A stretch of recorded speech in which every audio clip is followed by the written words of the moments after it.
Baik, Assalamualaikum warahmatullahi wabarakatuh. Pada kesempatan kali ini,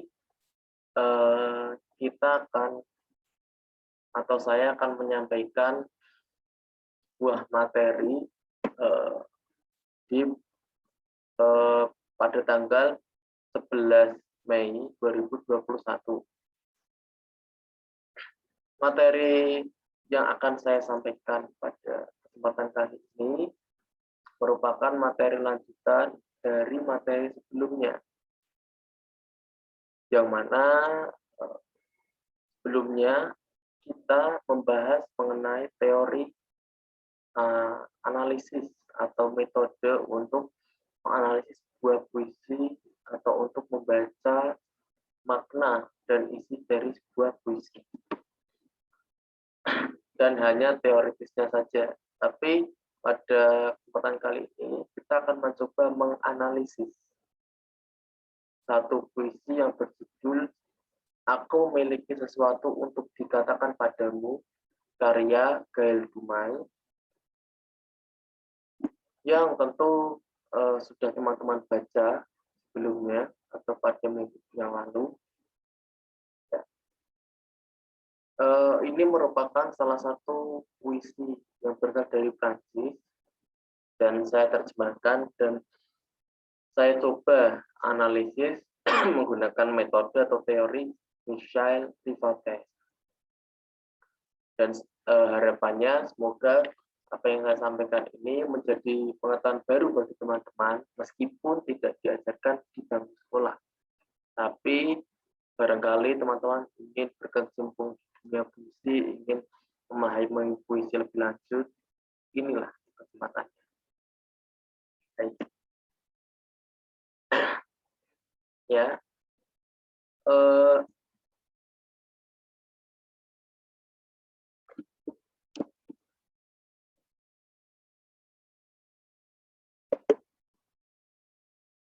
baik. Aku memiliki sesuatu untuk dikatakan padamu, karya Gail Dumay. Sebelumnya saya akan membacakan tadi lebih dahulu ya teman-teman. Aku memiliki sesuatu untuk dikatakan padamu, tapi terlalu malu. Aku lebih suka menuliskannya padamu. Aku berharap di akhir syair ini kamu akan memiliki sebuah senyuman indah. Setiap kata yang aku tulis padamu adalah sebuah bunga. Setiap kata yang aku tulis padamu terbang seperti kupu-kupu. Aku memiliki sesuatu untuk dikatakan padamu, tapi terlalu malu. Aku lebih suka menuliskannya padamu. Setiap kata yang aku tulis padamu berputar dalam kepalaku. Setiap kata yang aku tulis padamu adalah biru seperti langit.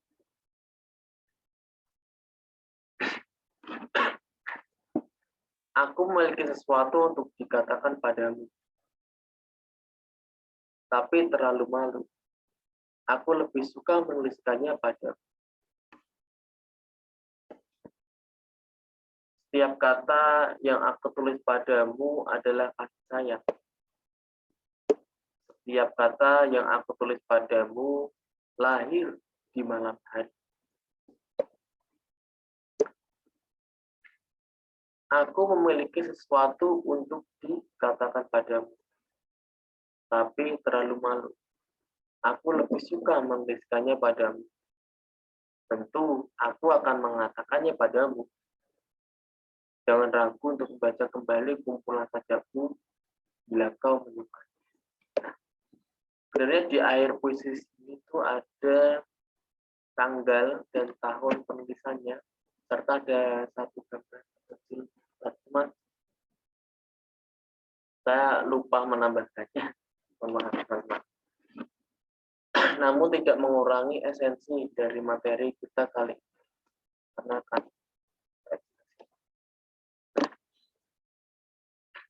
setelah ini, setelah baca, saya akan menunjukkan sebuah materi atau hasil analisis dari puisi yang nantinya semoga ya bisa menjadi acuan teman-teman dalam menganalisis sebuah puisi.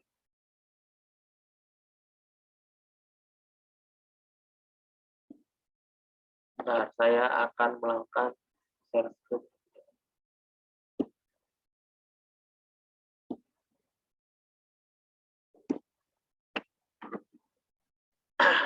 Nah,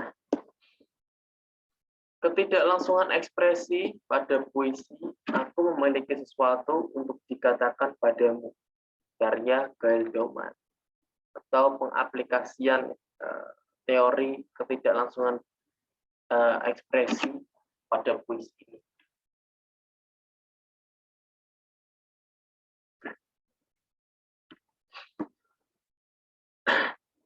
Sebelumnya, saya katakan bahwa hasil analisis dari puisi tersebut tidak seluruhnya saya masukkan di dalam pembahasan kali ini, karena sangat banyak saya kira, dan perlu saya sampaikan bahwa meskipun demikian, tetap materi ini tetap ada inti dari pembahasan hari ini ya.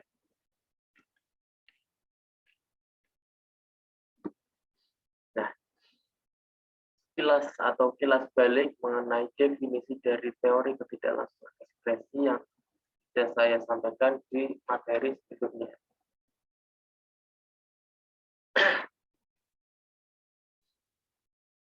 Pada ketidaklangsungan ekspresi terbagi 3 subbab. Yang pertama adalah pergeseran makna atau perubahan makna. Yang kedua adalah perusakan makna. Dan yang ketiga adalah penciptaan makna. Nah, dalam membahas subbab tadi, kita akan mulai dari definisi yang pertama, yaitu perubahan makna. Perubahan makna atau pergeseran makna ini terjadi apabila suatu tanda mengalami perubahan dari arti atau dari satu arti ke arti yang lainnya, ketika suatu kata mewakili yang lain. Umumnya, penyebab terjadinya pergeseran makna adalah penggunaan bahasa kiasan seperti metafora. Seperti yang saya katakan, kalau kita tadi membaca sebuah puisi karya Gail Dauman tadi, ada sebuah baris yang mengatakan setiap kata yang aku tulis padamu adalah sebuah bunga. Bunga dalam artian di sini merupakan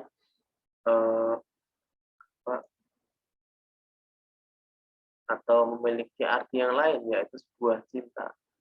Dan ini bisa masuk dalam perubahan makna.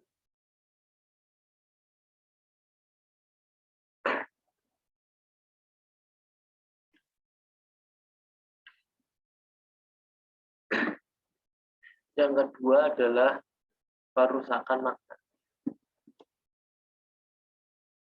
Perusakan makna terjadi apabila atau karena adanya ambiguitas, yang sesuatu yang sifatnya multitafsir, rancu, artinya banyak.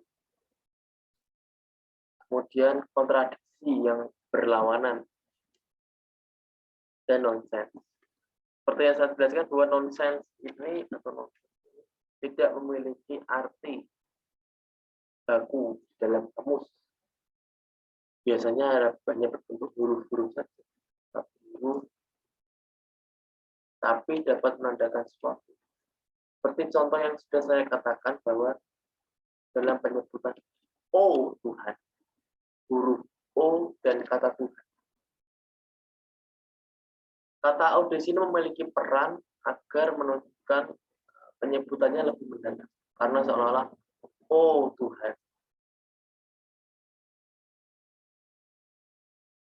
Apabila tidak ada O-nya, menurut saya dalam penyampaiannya kurang mendalam, dan O ini menandakan kedalaman sebuah perasaan dari penyebutan kata pengertian.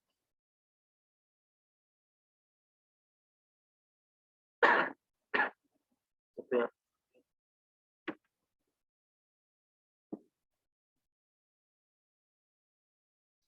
Kemudian penciptaan makna. Penciptaan makna berupa pemaknaan sesuatu yang dalam bahasa umum dianggap tidak bermakna.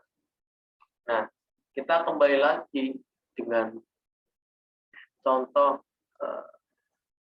yang sudah saya berikan pada pertemuan sebelumnya. Sebagai contoh, kehidupan dengan kuburan. Tidak ada makna yang ada di situ, tapi dengan adanya kata kuburan justru menciptakan makna baru, yaitu kehidupan yang tak lepas dari kepasrahan, atau kuburan itu bermakna bahwa berarti bahwa kepasrahan hidup atau lelah setelah melakukan segalanya kebiasaan yang tidak memiliki pilihan.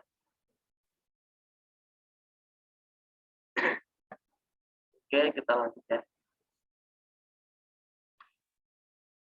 Jadi 3 definisi ini menjadi acuan penting untuk teman-teman sekalian ketika mencoba membaca makna sebuah puisi.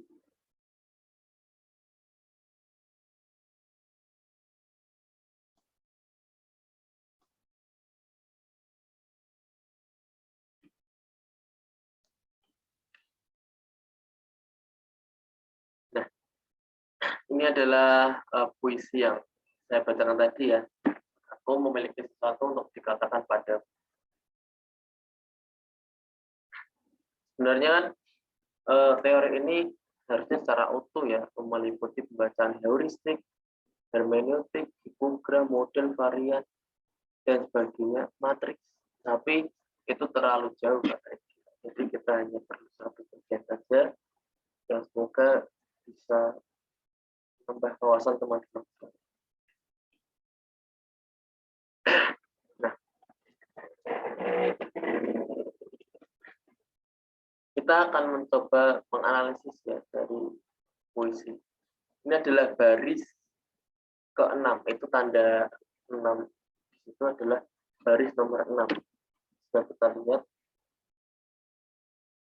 Nah, 1, 2, 3, 4, 5, 6 ya. Setiap kata yang aku padamu tertulis seperti itu nomor.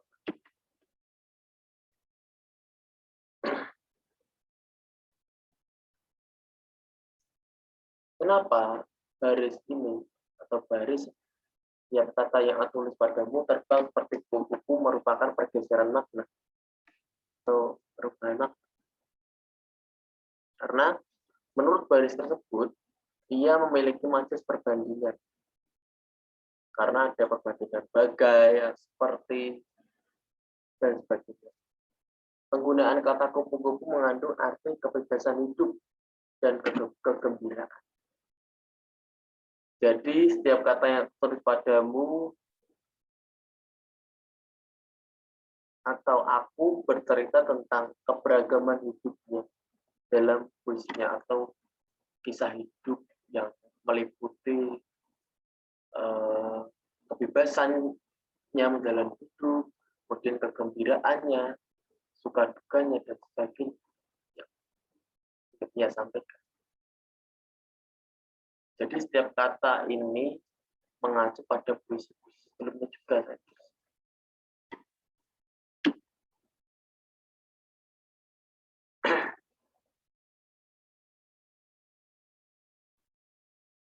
Nah, kemudian ada lagi, setiap kata yang aku tulis padamu adalah biru seperti langit.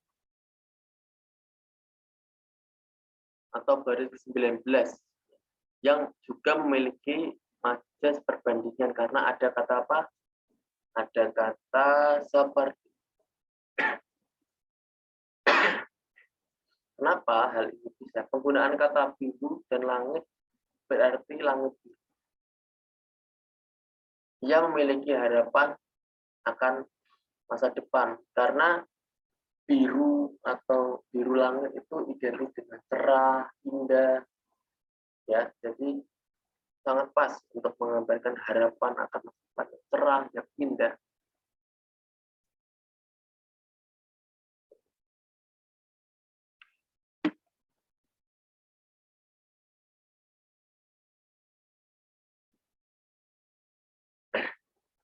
Kemudian setiap kata yang aku tulis padamu adalah sebuah bunga. Nah, seperti yang saya katakan tadi. Kalau dua baris tadi merupakan majas perbandingan, pada kali ini menurut baris 5 ini, ia memiliki majas metafora.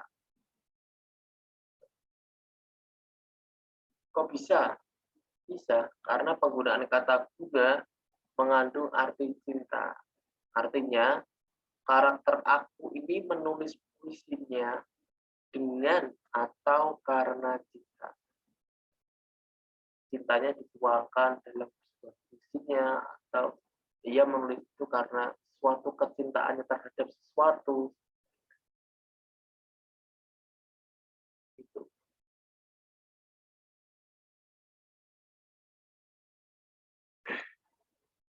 Kemudian kita akan lanjut lagi.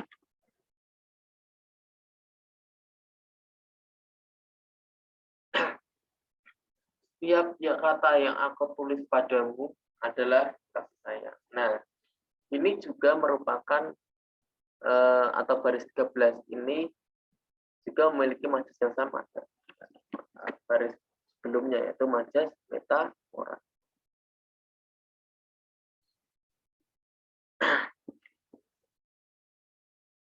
Kok bisa ya? Penggunaan ya bisa karena penggunaan kata kelembutan atau kasih sayang ini ya memang mengandung kasih sayang, artinya karakter aku menyampaikan kasih sayang melalui puisinya atau kepeduliannya melalui puisinya atau menuangkan kepeduliannya melalui puisinya, menyampaikan sebagai kasih sayang sangat menjadi penting ya. Karena tadi sang penulis atau aku ini menuliskan bunga yang berarti cinta, jadi cinta dan kasih sayang lengkap dia tuliskan atau menjadi dasar dari penulisan puisinya atau isi dari puisinya.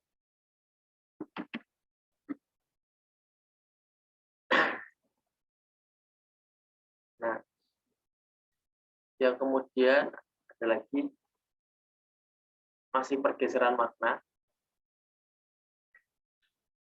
Setiap kata yang aku tulis padamu berputar dalam kepalaku.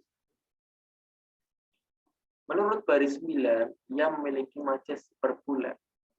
Kenapa? Karena terkesan melebih-lebihkan sesuatu, yaitu kata yang ia tulis atau kata yang aku tulis padamu berputar terus dalam kepalaku. Artinya, puisi tercipta melalui ingatan yang kuat tentang sejarah kehidupan, yaitu sesuatu yang berputar-putar itu sesuatu yang terus diingat.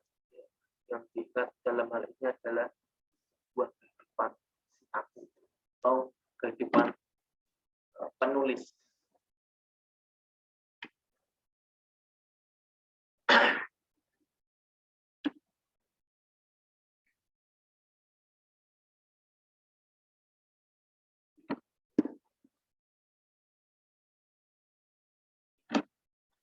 Masih lagi untuk pergeseran makna. Setiap kata yang aku tulis padamu lahir di malam hari.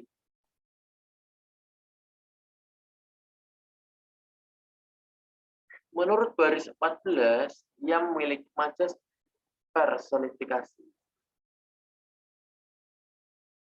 Kok bisa ya? Kok bisa personifikasi ya? Karena Penggunaan kata lahir ini menjelaskan bahwa tulisan ini seperti makhluk hidup, ya. Seolah-olah ya lahir, kan yang dilahirkan hanya makhluk hidup. Arti kata lahir berarti diciptakan atau ditulis, ya.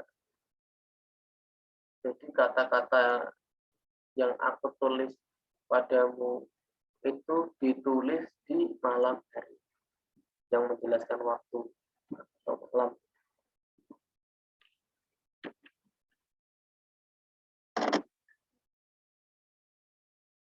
Nah, ini sudah masuk ke bagian kedua yang merupakan perusakan makna. Setiap kata yang aku tulis padamu berputar dalam kepalaku. Menurut baris 9, terdapat kerancuan, atau ini merupakan sebuah ambiguitas. Memang kata-kata yang aku tulis berputar dalam kepalaku itu memiliki makna yang tidak bisa dilupakan tentang sejarah atau kehidupan penulis tadi, tapi juga masuk dalam ambiguitas di bagian perusakan makna. Hal itu rancu karena pada kata berbalik atau juga bisa berarti berputar, ada dua makna, bahkan lebih, ya. Dapat diartikan sebagai membalikkan, menggerakkan, melingkari, dan memutar. Banyak dan multitafsir. Namun dalam konteks ini ia berarti mengingat. Jadi maknanya dimaknai sebagai memori cerita kehidupan yang masih ada, kehidupan penulis tadi atau aku tadi.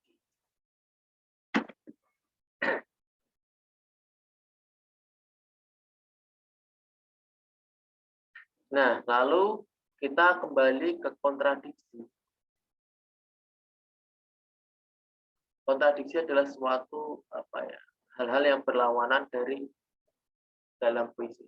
Menurut teman-teman, apakah ada sih yang kontradiksi dalam puisi? Menurut saya ada. Mari kita.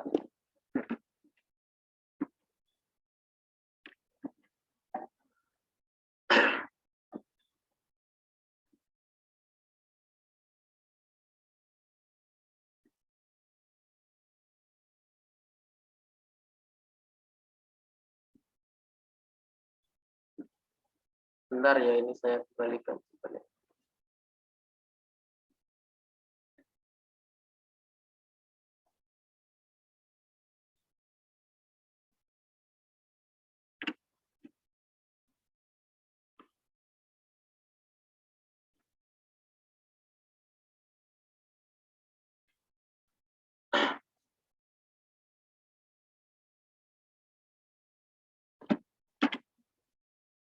Nah,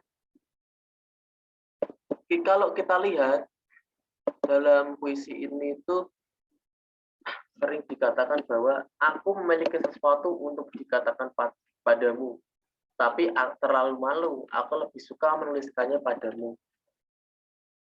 Dan berulang-ulang, ya. Jadi penulis atau aku ini punya sesuatu untuk dikatakan, tapi dia malu dan dia lebih suka menuliskannya. Nah, namun ada sebuah hal yang berlawanan. Gimana itu? Di bawah ini. Tentu aku akan mengatakannya padamu. Nah, sebelumnya si penulis ini kan sudah mengatakan bahwa aku memiliki sesuatu untuk dikatakan padamu, tapi terlalu malu. Aku lebih suka menuliskannya padamu. Ia memilih atau lebih suka menuliskannya. Tapi kenapa tiba-tiba dia mengatakan tentu aku akan mengatakannya padamu? Bukankah ini hal yang berlawanan? Oh iya, jelas ini berlawanan. Karena tadi dia menuliskannya karena ia malu. Kok tiba-tiba ia ingin akan mengatakannya? Jadi yang benar mau menuliskan atau mengatakan ini merupakan kontradiksi. kemudian didukung oleh baris yang terakhir. Jangan ragu untuk membaca kembali kumpulan sajakku bila kau menyukainya. Nah, kumpulan sajak ini tentu ditulis, bukan dikatakan. Jadi itu merupakan sebuah tradisi. Oke, kita lagi.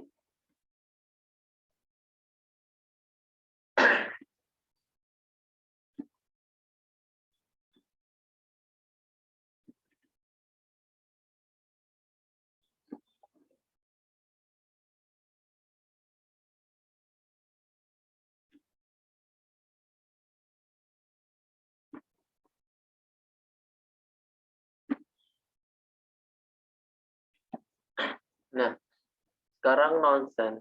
Nonsense itu sudah saya katakan atau sudah kepada teman-teman tadi ya, bahwa ada kata yang tidak memiliki makna atau tidak bermakna di dalam kamus. Misal kata "Oh Tuhan". Oh ini tidak ada artinya. Oh hanya satu huruf saja, tapi menandakan suatu pendalaman ketika menyebutkan nama Tuhan itu tadi. Dan pada puisi ini tidak ada nonsen sama sekali. Ini ya memang nonsen itu bisa dari huruf O saja dan bermacam-macam. Tergantung dari puisi.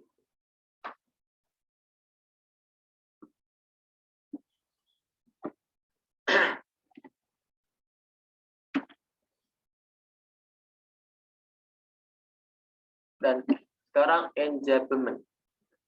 Enjabement merupakan pembagian kata dalam baris berikutnya yang dapat menciptakan makna.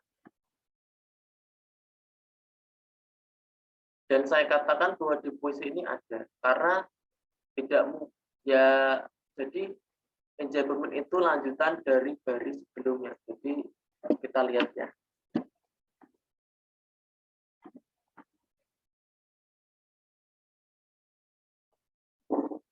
Sebentar ini agak. Nah, gimanakah enjabement-nya? Enjabement-nya ada di sini. Aku memiliki sesuatu untuk dikatakan padamu, tapi terlalu malu. Aku lebih suka menuliskannya padamu. Jadi baris 1 dan 2 itu atau dan seterusnya yang sama itu merupakan sebuah lanjutan atau sebuah satu kalimat kalau kita lihat dari enjabement-nya yang membentuk sebuah makna. Aku memiliki sesuatu untuk dikatakan padamu, koma, tapi terlalu malu, koma, aku lebih suka menuliskannya padamu.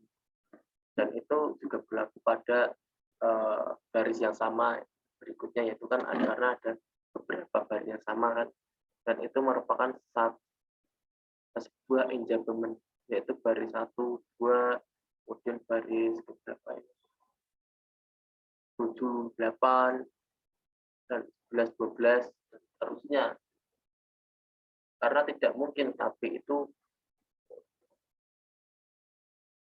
mengawali sebuah, ya mungkin saja, tapi menurut saya pada konteks ini tapi itu tidak mungkin ada di awal kali, melainkan lanjutan dari baris sebelumnya kan.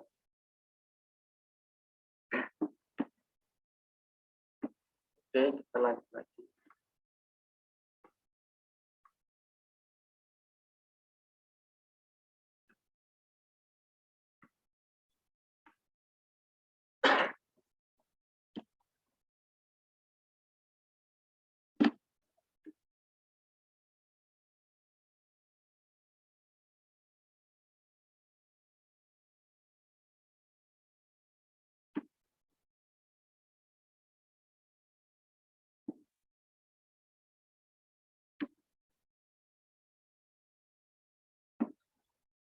Dan yang terakhir adalah penciptaan makna. Baik, setiap kata yang aku tulis padamu berputar dalam kepalaku. Setiap kata yang aku tulis padamu biru seperti langit. Jadi penciptaan makna itu ada beberapa ya, saya kira ada seperti tipografi, seperti rima, dan sebagainya.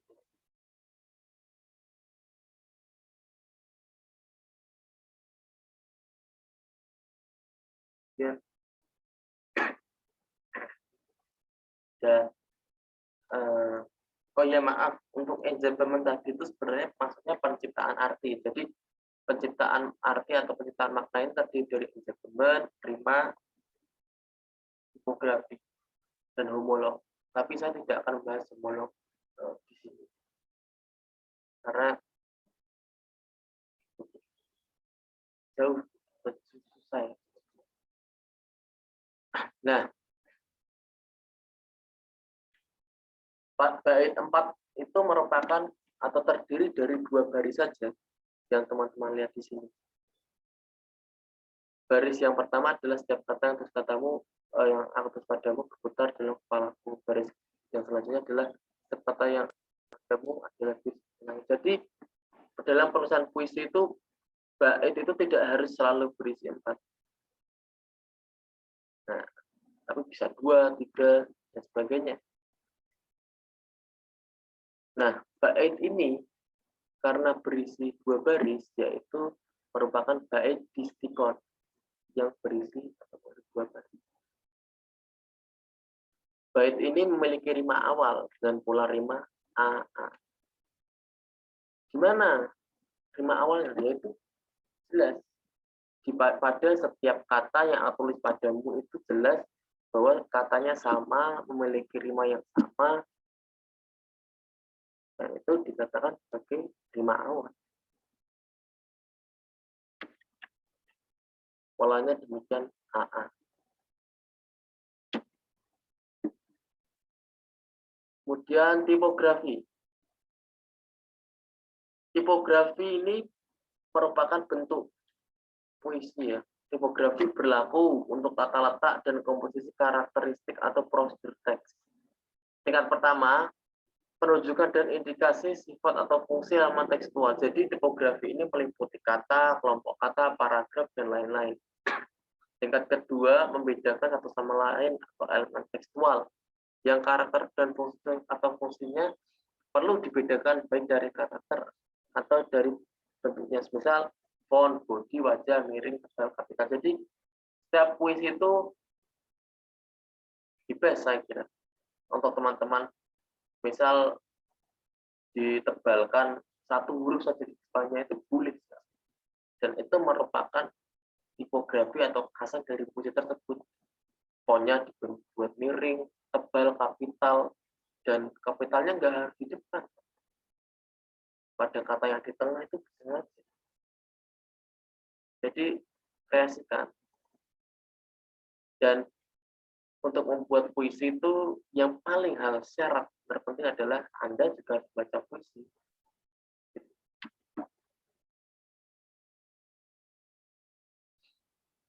Penggunaan tipografi dalam puisi Gail Daumal, aku punya sesuatu untuk dikatakan padamu terlihat jelas. Ini menggunakan huruf besar di awal kalimat di setiap baris dan menggunakan sebagian besar huruf kecil. Puisi ini memiliki 8 bait. Terdapat pengulangan baris pada puisi ini. Puisi ini juga memberikan 3 titik di akhir beberapa baris yang menunjukkan sebuah intonasi. Secara umum, puisi ini menggunakan tipografi konvensional. Terakhir ada juga bulan dan tahun pembuatan puisi serta foto di akhir puisi. Cuman saya lupa untuk menambahkannya. Ya, kurang lebih seperti itu. Jadi pada titik-titik pun bisa Anda tulis bahwa puisinya ada beberapa titik di belakang, ada titik yang menandakan sebuah intonasi. Dan itu sangat penting. Saya kira pertemuan kali ini hanya itu saja. Semoga menambah pengetahuan teman-teman sekalian, dan memang tidak penuh 1 jam karena